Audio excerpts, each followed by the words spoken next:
Hello, my night owls, and tonight we're going to be looking at a very interesting play called Angels in America. Now, this was one hell of a read. It is a two-part, 7-hour play when it's acted out. It's called Angels in America, a gay fantasia on national themes. It's about America in the mid-1980s. The general plot is that self-interest overtakes love and compassion. AIDS is decimating the gay male population, and victory in the ideological battle between liberals and conservatives. It seems to be going towards conservatives, which is unfortunate for many reasons. Tony Kushner, the author, he's very left. He's very liberal. And his politics and that are unmistakably present in this play, which I don't mind, as I agree. Wow, the fucking trans person's liberal. Plot twist. But it's not a polemic play. It's not necessarily supposed to be political. I mean, yes, there's politics involved in it because that's just how the play goes, but that wasn't the intent. It wasn't a political statement play. Instead, it's a journey through the lives of two couples. There's Lewis, a Jewish word processor, and Pryor Walter, a former drag queen. Pryor is the one who has AIDS. This goddamn train could stop interrupting me every time I try and film this. Okay, should be good now. The other couple is Joe Pitt, a Mormon. Republican, needless to say, and a lawyer, so doing great on that one. And his wife, Harper. There's nothing about Harper. Well, there's, but not much. There's also the ethically questionable lawyer, Roy Cohn. I think that's how you say his last name. I don't know. Who is more or less a dramatized version of a real person, co-was counsel to Senator Joseph McCartney during the communist witch hunts of the 1950s, which, oof, that's another topic for another day. Oh, by the way, Combs is also dying of AIDS and is in the process of being disbarred, which is great, by the way. 10 out of 10. So this is one hell of a fucking play to read. It uses AIDS as a metaphor for investigation of life in the 1980s. I don't know. I've seen a couple things that said that. I don't personally necessarily see that. Kushner views the greed of that era as having frightening implications for the personal relations between gay men and gay men with other people that aren't gay men, so bi men, because that was the thing, believe it or not. Okay, that's a different topic. Not gonna go off. Not this time. Lewis, I don't. It's one of those two. We're going to say Lewis. Lewis spouts grand ideas in bombastic speeches. He's very like, I'm going to say all the things, you're going to listen. He lives in the third circle when he's giving his speeches. But when he's faced with a lover that has AIDS, he runs and hides. He's unable to face the responsibilities that caring for someone with AIDS would entail. Joe, who becomes Louis' lover, abandons his wife. And did I mention this is one hell of a play? Because it is one hell of a play.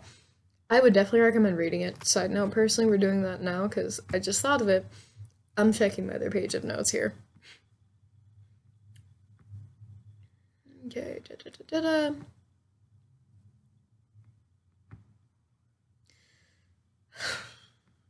So, as we look further into this, Pryor's illness and Harper's terrors both get worse as the play goes on. Lewis strays from Pryor's bedside to go hook up in Central Park at night because having a lover with AIDS is stressful, and also you can't do. Well, you could, but they didn't really know. Well, they didn't want to do all that. We saw that movie that we watched in class. So we learned all about that. Um, as things go on, Pryor Pryor has a more reliable caretaker in Belize, thankfully. A dear friend of Pryor, an ex drag queen as well. And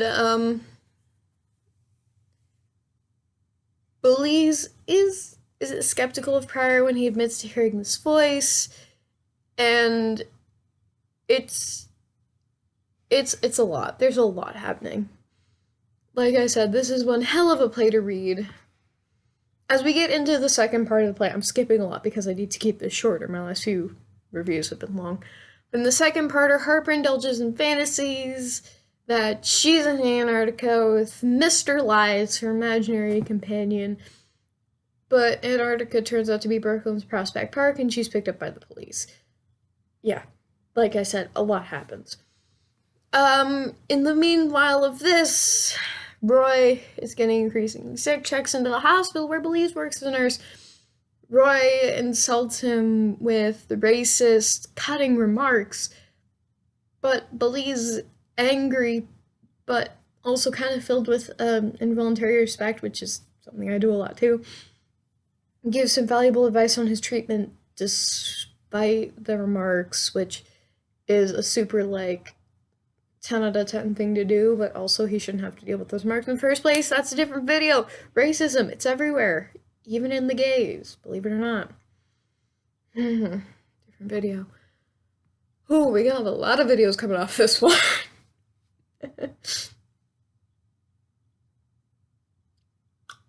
So, we have some more visits from the angels, which were the voices we were discussing earlier.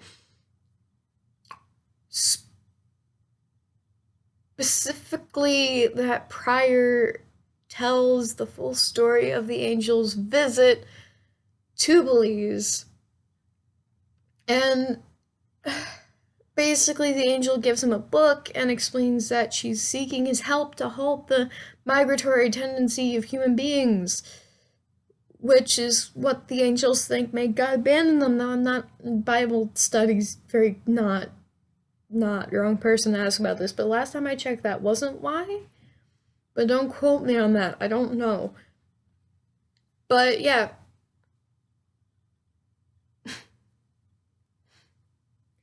Yeah, oh, also, fun fact, the angels, their vast powers are fueled by constant sexual activity.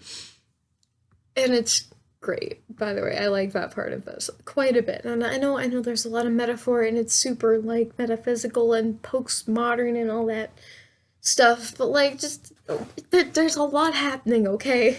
This is a lot. I'm trying to get through this as fast as we can. I'm sorry, y'all. So I'm gonna skip down here towards the end a little bit just to get to a little bit of the summary. I don't want to spoil it for you guys in case you decide to read it or go watch it, which I would recommend doing several times. Whew.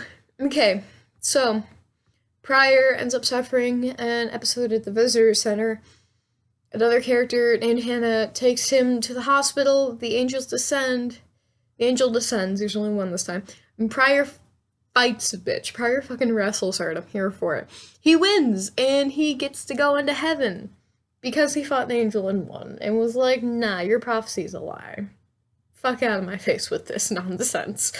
He tells he tells the angels that despite all his suffering, he wants them to bless him and give him more life. And then and then the angels are like, I feel you, but, like, we can't halt the plague known as AIDS. Sorry.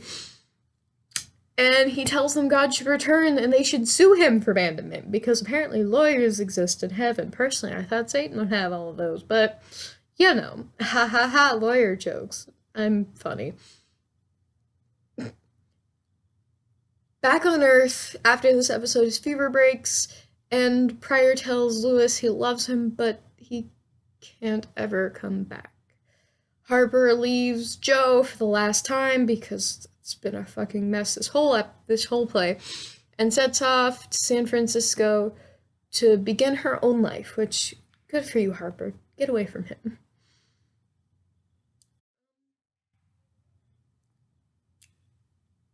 yeah, I don't want to spoil the end, but we do come back about 4 years later and we get a speech from Pryor about great work and all this stuff. It's really interesting play. So all in all, this play connects with the roles of sexuality, the roles of gender, and the roles of racism all in one go, and it's a wild time. And I can't get into a lot more detail in this video because it's already 10 minutes long and I just realized that. So, would I recommend this? Absolutely. 10 out of 10. I'm gonna probably end up reading it again and trying to find a way to watch it just because it seems really, really interesting. And yeah, that's about it. It's really, really interesting, and I don't think you can get all the information out of it by looking at it one or two times. I think you need to look at it a lot more than that.